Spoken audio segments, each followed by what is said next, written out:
জ্বর ঠান্ডা কাশি এটি তো তাও হয়তো অনেক সময় কিছুটা সময় দেয় আমাদেরকে সিভিয়ার হওয়ার আগে, কিন্তু এই যে ডায়রিয়া এবং বমি একাধারে যদি হতে থাকে একই সাথে, তো সেক্ষেত্রে অনেক সময় কিন্তু রোগীরা অনেক খারাপ হয়ে আমাদের কাছে আসে ইলেকট্রোলাইট ইমব্যালেন্স হয়ে।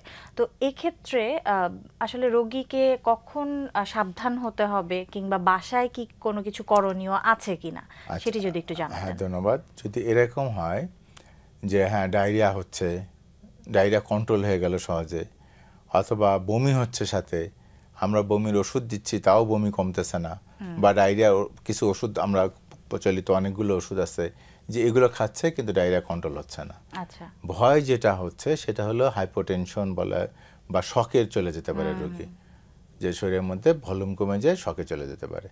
এখন এই শকে চলে গেলে সেটাকে কিডনি এবং অন্যান্য অর্গান ক্ষতিগ্রস্ত হতে পারে।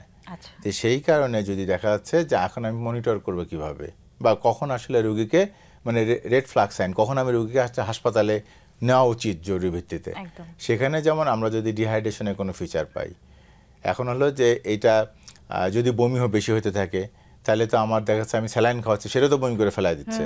তখন যদি আমার বাসায় সম্ভব হয়, ঠিক আছে, স্যালাইনের মাধ্যমে, শিরায় স্যালাইনের মাধ্যমে আমরা ফ্লুইড রিপ্লেস করতে পারি, অর্থাৎ কলেরা স্যালাইন হোক বা যে স্যালাইন হোক আমরা দিতে পারি, তাহলে আমাদের কিছুটা রোগী খারাপ হওয়ার সম্ভাবনা কম।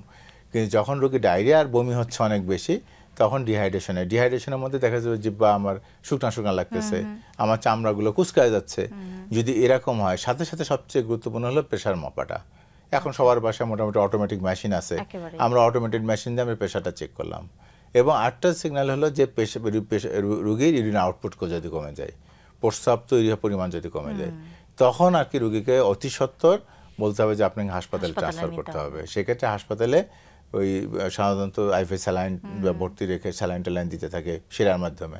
এইটা যদি আমরা বাসা থেকে আগে থেকে শুরু করতে পারি, যদি বেশি বমি বা বেশি ডায়রিয়া হয়, তাহলে অনেক সময় হাসপাতালে যাওয়াটা প্রিভেন্ট করা সম্ভব হয়।